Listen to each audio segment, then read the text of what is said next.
Hello and welcome to the online platform of Rouse Academy for Competitive Exams. And I, Pragya Pandey, welcome you all to our very special series on daily news review. So, without wasting any time, let's see what is in the news. The first article is talking about the new foundings of the Mesolithic era in the Andhra Pradesh Guntur. देखिए, अगर हम इस finding की बात करें तो Mesolithic इरा का एक नया एविडेंस यहाँ से मिला है, एक नई पेंटिंग यहाँ पर हमें देखने मिली है, जिसमें आप देखेंगे एक जो व्यक्ति हैं, ये ऐसा लग रहा है कि कुछ फरो जैसे किसी स्ट्रक्चर की मदद से यहाँ पर ये क्या कर रहे हैं, ये टिलिंग कर रहे हैं, ठीक है, खुदाई कर रहे हैं या खेत को जोत रहे हैं, ठीक है। ये एक केव शेल्टर है ओरवा कल्लू विलेज में, गुंटूर डिस्ट्रिक्ट में। वहाँ से ये चित्र हमें देखने मिला है मेसोलिथिक इरा का। देखिए, जिन्होंने इसको खोजा है, ये इसकी जब खोज की जा रही थी तो लोअर जो रिवर है कृष्णा वैली का, उसके आसपास के इलाकों में देखा गया और पाया गया प्री हिस्टोरिक इरा का एक और नया साक्ष्य हमें देखने मिला है, एक और रॉक पेंटिंग देखने मिली है। और ये रॉक पेंटिंग ना सिर्फ वॉल्स पे अकेले की गई थी बल्कि सीलिंग पर भी देखने मिली है, ठीक है। कहाँ पर? ओरवा कल्लू में। इंटेंसिव एक्सप्लोरेशन के बाद ये भी नोटिस किया गया कि ये जो जगह है, यहाँ पर 5 नेचुरली फॉर्म्स केव भी देखने मिली हैं, among which 2 are embellished with distinguished depiction of the rock painting on the back wall and the ceiling। वहीं और इनका अगर हम एज देखें तो वो लगभग 5000 साल पुराना है, ठीक है। इन पेंटिंग्स को देखें तो ये नेचुरल वाइट काउलिन और रेड ओकर पिगमेंट से बनाए गए हैं और यहीं पर ये आज की डेट में हवा और पानी की वजह से ये जो इनके एक्सपोजर की वजह से ये बहुत बुरे तरीके से डैमेज हो चुके हैं। अब यहीं से आप एक चीज़ और याद रखेंगे, ओकर पिगमेंट। ओकर पिगमेंट क्या होते हैं? ये कंपोज किया जाता है क्ले, सैंड और फेरिक ऑक्साइड को मिला के। वहीं कैलोनाइट एक सॉफ्ट अर्थली मटेरियल होता है जिसका यूज़ मेनली मिनरल इस वाइट मिनरल्स की तरह से इसको प्रोड्यूस किया जाता है by the chemical weathering of the aluminium, silicate and the minerals like feldspar.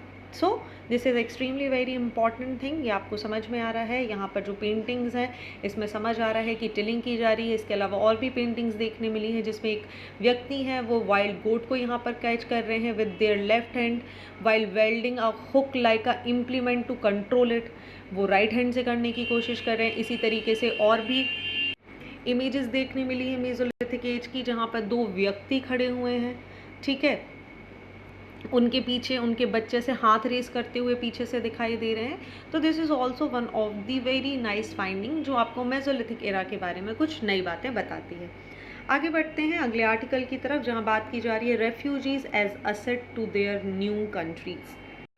क्यों डिस्कस कर रहे हैं हम ये आर्टिकल? जी, आज है वर्ल्ड रेफ्यूजी डे 20 जून और इसीलिए ऑनर किया जा रहा है जो करेज है, जो रेजिलियंस है। पूरी दुनिया में आज की डेट में 103 मिलियन से भी ज़्यादा इंडिविजुअल्स हैं those who endured forced displacement due to the conflict and the unrest world wide. और उन्हीं को कमोमरेट करने के लिए, उनके हक की बात करने के लिए हर साल 20 जून को सेलिब्रेट किया जाता है रेफ्यूजी डे। देखिए, वहीं आर्टिकल आगे क्या बात कर रहा है, आज का दिन जब हम बात कर रहे हैं रेफ्यूजीज़ के बारे में तो ये रिमाइंडर है जो हमारी कलेक्टिव रिस्पॉन्सिबिलिटी बनती है एक ग्लोबल सिटीज़न होने के नाते कि हम किस तरीके से अपना इंगेजमेंट दिखा रहे हैं, हम किस तरीके से वर्क कर रहे हैं, क्या एम्पैथी दिखा रहे हैं ताकि हम सॉलिडेरिटी प्रमोट कर सकें जो रेफ्यूजी कम्युनिटीज़ हैं उनके बीच में, और किस तरीके से हम वेलकमिंग हो सकते हैं एक व्यक्ति के लिए जो आप सोचिए जिसको अपनी कंट्री, अपना देश, अपना घर छोड़कर आना पड़ रहा है। बहुत सारे कारण होते हैं आज की डेट में अगर आप देखें ग्लोबल कॉन्फ्लिक्ट में, जिसमें सबसे बड़ा आपको कारण दिखाई देगा यूक्रेन का वॉर, म्यांमार और सूडान का वॉर, ठीक है, अफ़गानिस्तान की सिचुएशन या सोमालिया की बात कर लीजिए। अनप्रेसिडेंटेड चैलेंजेस हैं इनके सामने, चाहे क्लाइमेट क्राइसिस की बात कर लें, इकोनॉमिक क्राइसिस की बात कर लें, इसके अलावा वॉर्स का होना जिसकी वजह से ये जो व्यक्ति हैं, जो लोग यहाँ पर रह रहे हैं, उनके घर के घर यहाँ पर तबाह हो चुके हैं और इसी की वजह से आप देखेंगे they are moving from one place to another. अगर हम रेफ्यूजीज़ की मूवमेंट की बात करें या ऐसे क्या कारण होते हैं जिसकी वजह से आपको रेफ्यूजीज़ देखने मिलेंगे एक स्थान से दूसरे स्थान पर, तो सबसे पहला कारण हो जाता है बेटा सोशल परसिक्यूशन। अब सोशल प्रोसिक्यूशन, जैसे रोहिंग्याज म्यांमार की सिचुएशन थी। दूसरा कंडीशन हो जाता है वॉर लाइक सिचुएशन, जो हमें सीरिया में देखने मिल गई, जो हमें यूक्रेन में देखने के लिए मिल गई। इसके अलावा एक और कंडीशन आ जाएगी विच is the climate change. Climate changes क्या होते हैं, जहाँ पर किसी भी वजह से, सपोज़ ऐसी कंट्रीज़, आप बांग्लादेश की बात कर लीजिए, जो कोस्टल एरियाज़ हैं, राइजिंग सी लेवल की वजह से परेशान हो रही हैं। या हम सीरिया की ही बात कर लेते हैं। सीरिया में सीरियन वॉर होने के पहले एक बहुत बड़ा इशू था विच इज़ दी ड्रॉट। यहाँ पे लगातार ड्रॉट की सिचुएशन थी जिससे लोग परेशान थे। अदर देन दैट और क्या कारण हो सकते हैं, तो देखिए ह्यूमन राइट्स का वॉयलेशन। ह्यूमन राइट के वॉयलेशन के लिए सबसे अच्छा एग्जांपल आपको देखने मिलेगा अफगानिस्तान। सडनली तालिबान का आना और लोगों की पूरी लाइफ को यहाँ पर कंट्रोल करने के लिए तालिबान ने नए नए नियम बना दिए हैं। इसके अलावा इकोनॉमिक हार्डशिप्स, जैसे आप वेनेजुएला की कंडीशन देख लीजिए, या फिर आप बात करेंगे इसके अलावा हंगर की। तो हंगर के कॉन्टेक्स्ट में आपको जितनी भी सब सहारन अफ्रीकन कंट्रीज़ दिखाई देंगी जहाँ पे प्रोडक्टिविटी ऑफ फूड नहीं है, क्लाइमेट क्राइसिस है, गर्मी बहुत ज़्यादा है, ह्यूमिडिटी बहुत ज़्यादा है, उसकी वजह से भी यहाँ पे लोग क्या करते हैं, एक स्थान से दूसरे स्थान पे अपने और अपने परिवार की सुरक्षा के लिए शेल्टर ले लेते हैं, मूव कर जाते हैं। अब यूजुअली होता क्या है, जब यहाँ पर ये व्यक्ति एक स्थान से दूसरे स्थान पर जाकर रेफ्यूज लेते हैं, अजाइलम लेते हैं, तो इनको बहुत सारे ऑब्स्टिकल या चेंजेस से को फेस करना पड़ता है। सबसे पहले तो इज़ दी सोशल डिसकॉन्टेंट। जो समाज है, जो सोसाइटी है, जिस समाज का वो पार्ट बनने के लिए जा रहे हैं, वहाँ इन्हें एक्सेप्ट नहीं किया जाता। दूसरा अगर हम बात करें तो lack of provision of services. Government की ऐसी बहुत सी सुविधाएं हैं, चाहे आप फाइनेंशियल सपोर्ट की बात कर लीजिए, हेल्थ सपोर्ट की बात कर लीजिए, एजुकेशन सर्विसेज की बात कर लीजिए, ये ना कहीं हिंडर हो चुकी हैं, रोकी हुई हैं। चाहे आप एम्प्लॉयमेंट की बात कर लीजिए या फिर आप हाउसिंग और हेल्थ केयर को देख लीजिए, तो किसी भी तरीके से ना तो सोशल बेनिफिट्स यहाँ पर इनको मिल पाते हैं, ना ही इकोनॉमिक पार्टिसिपेशन देखने के लिए मिलता है। हमारे एफर्ट्स क्या होने चाहिए जी, जैसा आर्टिकल में सजेस्ट किया जा रहा है, 4 ग्लोब जो इशू हैं इनको हमें ख़त्म करना है। पहले तो जो होस्ट कंट्रीज़ हैं उनके ऊपर से देखिए प्रेशर ख़त्म करना होगा, ताकि क्या किया जा सके, वो वेलकमिंग हो सके। रेफ्यूजी और सेल्फ रिलायंस को हमें प्रमोट करना होगा। थर्ड कंट्री सॉल्यूशन को हमें लाने की ज़रूरत है, और सपोर्ट कंडीशंस लाने की ज़रूरत है अलग अलग कंट्रीज़ में, ताकि इनकी यहाँ पर सेफ्टी और सिक्योरिटी को मेंटेन किया जा सके। वहीं हमारे एफर्ट्स होने चाहिए इंक्लूसिव सोसाइटी को लेकर। हमें जो रेफ्यूजी हैं, स्पेशली अगर हम युवाओं की बात करें, तो उनकी समस्याएं क्या हैं, उसको किस तरीके से बढ़ाया जा सकता है, इसको डिस्कस करना, ताकि कोई भी जो बच्चा है, कोई भी जो यंगस्टर है, क्योंकि वो अपनी लाइफ में अभी बहुत कुछ करने वाले, वो पीछे ना रह जाएं, उसको हमें आगे करना है। अलॉन्ग विद दैट हमें सस्टेनेबल डेवलपमेंट एजेंडा की बात करनी है, हमें सस्टेनेबल डेवलपमेंट एजेंडा की बात करनी है यहाँ पर, उसको आगे बढ़ाना है। अलॉन्ग विद दैट आप देख लीजिए, जो फोर्स डिस्प्लेसमेंट हमें देखने के लिए मिल रहे हैं, उन्हें हमें यहाँ पर कम करना होगा। तो ये पूरी समस्याएं हैं जिनको कहीं ना कहीं सारी कंट्रीज़ को मिलकर यहाँ डिसाइड करना होगा और इनके बारे में कोई निर्णय लेना होगा। सो this is the important article, जहाँ पे बात क्या की गई है कि हमें इक्विटेबल बर्डन शेयरिंग की बात करनी होगी। जो रेफ्यूजी हैं, चाहे वो किसी भी देश में जाके शरण ले रहे हैं, लेकिन उनके लिए जो रिस्पॉन्सिबिलिटी है विच इज़ इक्वल, और उनकी well being, social well being या उनको विकसित करना, उनको नए फेज़ में लेकर जाना, ये सारे काम as a society, as a nations, as a global nations, सभी के लिए बहुत ही ज़्यादा महत्वपूर्ण हो जाते हैं। आपको ये चीज़ याद रखनी होगी, रेफ्यूजीज़ को कुछ नहीं चाहिए, वो नहीं कह रहे कि आप हमें फ्रीबीज़ दे दीजिए, आप सिर्फ उन्हें अपॉर्चुनिटीज़ दे दीजिए। और अपॉर्चुनिटीज़ के लिए आपको सबसे पहले आपको 3 बेसिक चीज़ें फुलफ़िल करने की ज़रूरत है, which is the food, shelter and some of the money, है ना। कपड़ा रोटी मकान का जो कॉन्सेप्ट है, I am changing it with the money also. ये 3 चीज़ें आप दे दीजिए, आप एजुकेशन प्रोवाइड कर दीजिए, आप एक अपॉर्चुनिटी बच्चे को दे दीजिए ताकि वो यहाँ पर क्या कर सके, स्कूल जा सके। आप उसको एक स्वस्थ जीवन दे दीजिए ताकि अगर वो स्कूल जा रहा है तो वो बहुत अच्छे से पढ़ाई कर सके, so that they can grow and they can be the leader. Alright, चलिए आगे आ जाते हैं। So let's talk about this article in detail. बात यहाँ पे की जा रही है India America's are best friend forever. ठीक है, अब इंडिया की अगर आप जीडीपी की बात करेंगे तो वो लगातार कहीं ना कहीं उसका कंट्रीब्यूशन आपको देखने के लिए मिलेगा। चाहे आप 1700 की बात कर लें या आज आप 2023 की बात कर लें, इंडिया का जो कंट्रीब्यूशन है वो आपको लगातार देखने के लिए मिलेगा। इनिशियली अगर आप देखेंगे तो इंडिया को 63 साल लगे 1 ट्रिलियन जीडी पे पहुंचने में, 7 साल लगे 2 ट्रिलियन पर पहुंचने में, 3 साल लगे 3 ट्रिलियन 3 साल लगे 3 ट्रिलियन में पहुंचने में के लिए। और ऐसा एस्टिमेट किया जा रहा है कि इंडिया 2047 तक 25 ट्रिलियन की इकोनॉमी बन जाएगी। अब ये बात बहुत सारे रिसर्चर बोल रहे हैं, कैसे? आज़ादी के 100 सालों बाद। इनिशियली अगर आप बात करेंगे तो इंडिया, जब हम 1700 या इंडस्ट्रियलाइजेशन फेज की बात करते हैं तो इंडिया अकाउंट करता था 35% ऑफ द ग्लोबल जीडीपी, जो कि उसकी वर्ल्ड की बिगेस्ट जीडीपी बनाते थे उस टाइम की। लेकिन जैसे ही 1991 का क्राइसिस आया, आप देखेंगे इंडिया का जो इनपुट था वो घटकर हो गया 1%। आज की डेट में ये जो इन्वेस्टमेंट है, इंडिया का जो इनपुट है ग्लोबल जीडीपी में, वो सिर्फ और सिर्फ रह गया है 4 से 5%। हालांकि ये 4 से 5% बहुत बड़ा अमाउंट होता है and it is continuously rising. वहीं अगर आप यूनाइटेड स्टेट्स की बात करें तो यूनाइटेड स्टेट्स को आवश्यकता है इस मार्केट की, इंडिया को आवश्यकता है अमेरिकन कैपिटल की, उसकी टेक्नोलॉजी की, मिलिट्री और नॉन मिलिट्री कोऑपरेशन की। अब देखिए, जब आप इंडिया की बात करते हैं तो आपको याद होगा सबसे पहले तो इंडिया की जो 65% जो पॉपुलेशन है, ठीक है, वो क्या है? वो below the age of 35 years है, राइट? मतलब आपके पास यंग पॉपुलेशन है। वही 2030 तक ऐसा माना जा रहा है कि इंडिया के पास 1 बिलियन वर्कफोर्स हो जाएंगे और ये 65% बढ़ के, जो 65% फोर्स है इंडिया के पास, वो 75% से भी ज़्यादा हो जाएगी। अब होगा क्या? आपके पास वर्किंग पॉपुलेशन बढ़ रही है, रिजल्टेड इनटू व्हाट? आपके पास वर्क फोर्स बढ़ रहा है, आपके पास डेमोग्राफिक डिविडेंड आपको देखने के लिए मिल रहा है। And to engage these people in economy, what we need to do, हमें आवश्यकता है कि हम किसको जनरेट करें? हम जॉब्स का क्रिएशन करें, हम जॉब्स को जनरेट करें, राइट? क्यों? क्योंकि अगर जॉब्स नहीं होंगी तो रिजल्ट क्या होगा? आप देखेंगे एक गैप यहाँ पर क्रिएट हो जाएगा, एक वॉइड क्रिएट हो जाएगा, वायलेंस अकर होने लगेंगे, जो कि किसी भी देश के लिए अच्छा नहीं है।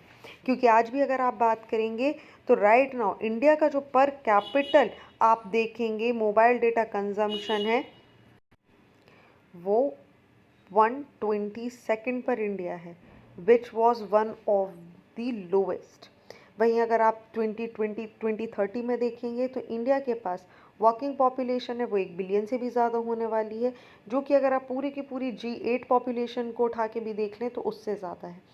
इसी के लिए हमें ज़रूरी है कि हम ऐसे स्टेप्स उठाएं जो क्या करें? आपकी इकोनॉमी को एक्सपेंड करने का काम करें। अब देखिए, इन्हीं सारी चीज़ों को देखने के लिए इंडिया यहाँ पर क्या कर रहा है? इंडिया बहुत सारे प्रोग्रेसिव काम कर रहा है इंफ्रास्ट्रक्चर के लिए। इसमें सबसे इम्पॉर्टेंट हो जाता है आपका ग्रीन एनर्जी। आपको पता होगा इंडिया यहाँ पर लेस कोल एमिशन करने के बारे में बात कर रहा है। वहीं हो सकता है आप देखिए फाइनेंस मिनिस्ट्री ने भी यहाँ पर एक कॉन्सेप्ट दिया है जहाँ पर आप देखेंगे कार्बन टैक्स ऑन फ्यूल के बारे में बात की जा रही है, कोल सेस यहाँ पर लेने की बात की जा रही है, इंफ्रास्ट्रक्चर डेवलपमेंट सेस यहाँ पर लेने की बात की जा रही है। वहीं आप देखेंगे तो कहीं ना कहीं rail projects, developmental projects, ports को एक्सपांड किया जा रहा है ताकि हमारी इकोनॉमिकल ग्रोथ हो। उसके अलावा जो इंफ्रास्ट्रक्चर है उनको इको फ्रेंडली बनाया जा रहा है। जितने नॉन ग्रीन आइटम्स हैं उस पर आप देखेंगे फ्यूल सब्सिडीज़ भी दी जा रही हैं, उन पर टैक्स भी कम लगाया जा रहा है। तो ये भी कहीं ना कहीं आप देखेंगे हमारा एक स्टेप है, इंडिया का एक स्टेप है, जब वो अपनी इकोनॉमी को आगे लेके जा रहा है तो वो सिर्फ इकोनॉमिक या इंफ्रास्ट्रक्चर डेवलपमेंट की बात नहीं कर रहा है, बल्कि वो साथ में ग्रीन डेवलपमेंट की बात कर रहा है। इसी के अलावा जैसे हम प्रगति स्कीम की बात करें, विच is the proactive government and timely implementation, जिसका काम ही क्या है? ये it is a culture of proactive government and the timely implementation. ये एक रोबस्ट सिस्टम है जो ई ट्रांसपेरेंसी लाने की बात कर रहा है, ई अकाउंटेबिलिटी की बात कर रहा है, और रियल टाइम प्रेजेंस में यहाँ पर जो भी सॉल्यूशंस हैं उनको एक्सचेंज करने की बात कर रहा है। 2015 में इस प्लेटफॉर्म को यहाँ पर लॉन्च किया गया था। एक मल्टीपर्पज़ मल्टी मॉडल प्लेटफॉर्म है जो कि एम करता है जितने भी कॉमन मैन्स ग्रीवियंस हैं उनको एड्रेस किया जाए, मॉनिटर किया जाए, रिव्यू किया जाए इंपॉर्टेंट प्रोग्राम्स को और प्रोजेक्ट को जो भी गवर्नमेंट ऑफ इंडिया चला रही है। साथ ही ये अपने आप में एक यूनिक बंडल है। यहाँ पे 3 लेटेस्ट टेक्नोलॉजी का इस्तेमाल किया जा रहा है। डिजिटल डेटा मैनेजमेंट को लाया जा रहा है, वीडियो कॉन्फ्रेंस को लाया जा रहा है, जियो सबटाइटल्स को भी यहाँ पर आप देखेंगे उसका यहाँ पर इस्तेमाल किया जा रहा है। It also offers a unique combination in the direction of the cooperative federalism. क्यों? क्योंकि ये it is bringing one stage the secretariats of government of India and the chief secretariats of the state also. सो ये सारे जो feature हैं आप देखेंगे ये कहीं ना कहीं इसको यूनिकनेस प्रोवाइड करते हैं। साथ ही आपको ये भी याद रखना है जब आप गति सिस्टम की प्रगति की बात कर रहे हैं तो ये एक 3 टायर सिस्टम है जहाँ पर पीएमओ, यूनियन गवर्नमेंट सेक्रेटरीट्स और chief secretaries of the states आपको देखने मिलेंगे। Prime minister will hold a monthly programme जहाँ पर वो इंटरेक्ट करेंगे गवर्नमेंट ऑफ इंडिया के सेक्रेटरीज से। चीफ सेक्रेटरीज जो स्टेट के हैं वीडियो कॉन्फ्रेंस की मदद से जो इंफॉर्मेशन यहाँ पे विजुअल्स की मदद से शेयर किया जाएगा। रिजल्ट क्या होगा? देखिए जो कोर लेवल पर जो प्रॉब्लम है, प्रोजेक्ट को मॉनिटर करने में जो समस्याएं हैं वो यहाँ पर सुलझाई जा सकती हैं। इसी के साथ इंडिया अपनी डेवलपमेंट के लिए एक और प्लेटफॉर्म को लेकर आया है विच इज़ द पीएम गति शक्ति। The name is here.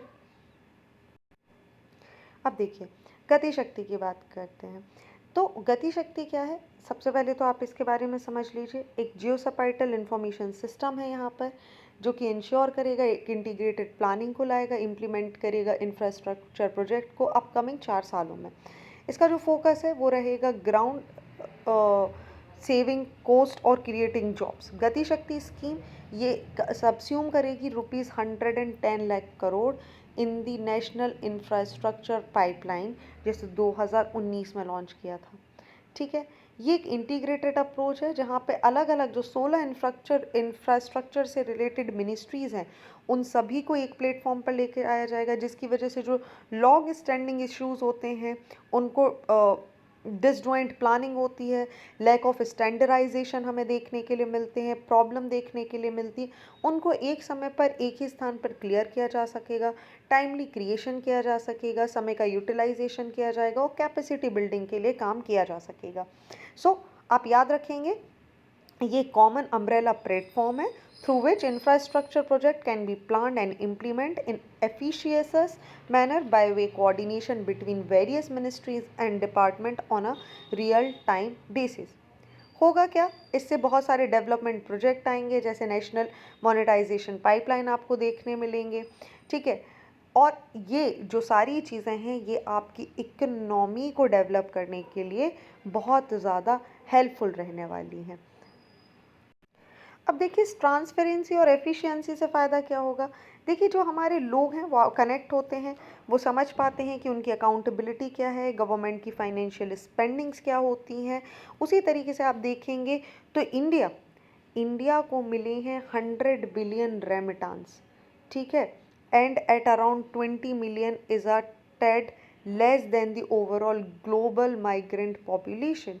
तो आप देखिए इंडिया कहीं ना कहीं उन कंट्रीज़ का पार्ट बन के आ जाता है जो कि ग्लोबल लेवल पर राइज कर रहे हैं, बिकॉज आपके बहुत सारे ऐसे प्रोग्राम हैं जो इंडिया चला रहा है और इसको आगे बढ़ाने की कोशिश कर रहा है। हालांकि as per the article India ऐसे बहुत सारे डिसीजन का भी पार्ट है जो उसे समय रहते ख़त्म कर देने चाहिए, जैसे India needs to give up its non aligned hangups of the past and measures each situation on its merits, its demerits, nation interest क्या है। जैसा कि हमने रशियन ऑयल मार्केट के केस में किया था, इंडिया को बहुत कॉम्पिटिटिव प्राइस पे बहुत अच्छा ऑयल मिल गया और इंडिया ने अपने लिए स्टैंड लेते हुए यूएस के अपोज जाते हुए यहाँ पे क्या किया, इसको परचेज किया। सो दिस इज़ समथिंग जो हमारे लिए बहुत ज़्यादा इम्पॉर्टेंट है, जिससे इंडिया हो सकता है आगे आने वाले सालों में भी कुछ इसी तरीके के कदम उठाए। चलिए अगले आर्टिकल की बात कर लेते हैं। इसका रिलेशन है हमारे प्रीलिम्स पॉइंट ऑफ व्यू से और इसको उतना ही हम पढ़ने वाले हैं। आज की डेट में आप बात करेंगे तो दो बहुत ही चर्चित विषय हो जाते हैं, quantum computing and the artificial intelligence. दोनों इमर्जिंग टॉपिक हैं और यहीं पर हम बात करने वाले हैं क्वांटम कंप्यूटिंग के बारे में। देखिए एक चीज़ समझ लीजिए, जब हम क्लासिक कंप्यूटिंग की बात करते हैं तो जो बिट होता है, let me right it here, bit एक सिंगल पीस ऑफ इंफॉर्मेशन होता है जो एग्जिस्ट करता है 1 या 0 के बीच में। वहीं क्वांटम कंप्यूटिंग यूज़ करता है क्वांटम बिट्स को, या इन्हीं क्वांटम बिट्स को क्यूबिट्स बोला जाता है। ठीक है, there are quantum system with two states. However, unlike a usual bit, they can store much more information than just 1 or 0 because they can exist in any superposition of the value. Okay, so आपसे question पूछा जा सकता है qubits which you usually seen in the news is related with. तो quantum computers ये use करते हैं qubit को as a basic unit of information. qubit क्या है? It is a particle, बिल्कुल किस तरीके से, like an electron, जिसे आप क्या बोल सकते हैं, ये कलेक्शन है पार्टिकल्स का और a quantum system engineering to behave like a particle. ठीक है, particle can do funky things जो कि लार्ज ऑब्जेक्ट्स जैसे सेमीकंडक्टर्स क्लासिक कंप्यूटर्स में कर सकते हैं, but can do so many funky things like the objects, like the semiconductors of the classic computer, but they cannot because they are guided by the rules of quantum physics. First thing. दूसरी चीज़ हमें समझना ज़रूरी है, फोनोन्स क्या होते हैं। फोनोन्स की बात करें तो देखिए टेक्निकली अगर हम बोलें तो ये पहली बात तो they are not particle, they are quasi-particle, which means packet of energy that behave like the particle in a system. Okay, so phonon एक quasi-particle है of vibrational energy. When the grid of atoms that make up the material vibrates, it releases this energy and physicists escapulate it in the form of phonons. Okay, so in the presence of the magnetic field, electrons are deflected from their path in a perpendicular direction, and the phonons are not directly affected by the magnetic field, but when they scatter off the deflected electrons, they are deflected in a perpendicular directions as well. So अगर आपसे कभी पूछ लिया जाए फोनोन्स क्या है, तो ये पैकेट ऑफ लाइट, जिस तरीके से फोटोन्स एक एनर्जी लाइट के लिए एक पैकेट होते हैं, उसी तरीके से फोनोन्स वाइब्रेशनल एनर्जी के लिए एक पॉकेट हमें देखने के लिए मिलते हैं। ऑलराइट, सो ये कुछ टर्मोलॉजीज थी जो आपके एग्जामिनेशन के लिए थोड़ी सी महत्वपूर्ण है। आगे बात करते हैं, India gifts INS Kirpan to Vietnam and focuses on the enhancing defense relations security.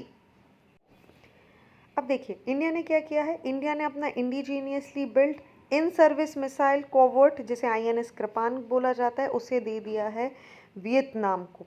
क्यों? ताकि इंडिया के जो नेवल कैपेबिलिटीज़ हैं उन्हें इन्हेंस यहाँ पर किया जा सके। INS कृपान के बारे में थोड़ी सी बात कर लेते हैं। तो देखिए ये indigenously built in service missile है। It is a Khukri class missile जो कोवर्ट कमीशन की गई थी इनटू नेवी ऑन जनवरी 12, 1991। अगर हम इसके वेट की बात करें तो ये 1350 टन की है। ठीक है, and it was commission on 12 जनवरी 1991। आगे अगर हम बात करें तो इसकी जो स्पीड है which is the 25 more than 25 knots. Okay, वहीं इसके डिस्प्लेसिंग कैपेसिटी की बात करें तो लगभग 1400 टन के नज़दीक है। खुकरी क्लासेस की जब हम बात करते हैं तो they are equipped with the diesels engine, जिन्हें इंडिया में ही असेंबल किया जाता है। So this ship is fitted with a medium range gun, लगभग 33 metre close range gun, chaff launchers and the surface to surface missile. It performs a wide variety of roles like coastal and offshore patrolling करना, coastal security को देखना, surface warfare में काम आना, anti piracy के लिए काम करना, ह्यूमैनिटेरियन असिस्टेंस और डिज़ास्टर रिलीफ ऑपरेशन को यहाँ पर आगे ले जाने का काम आपको INS कृपान में देखने को मिलेंगे। तो ये थे आज के इम्पॉर्टेंट आर्टिकल। आई होप आपको सारी चीज़ें क्लियर हो चुकी होंगी। So thank you for watching this video. Do not forget to hit like button, comment your valuable feedback, and also press the subscribe button to never miss any updates. Thank you and see you soon.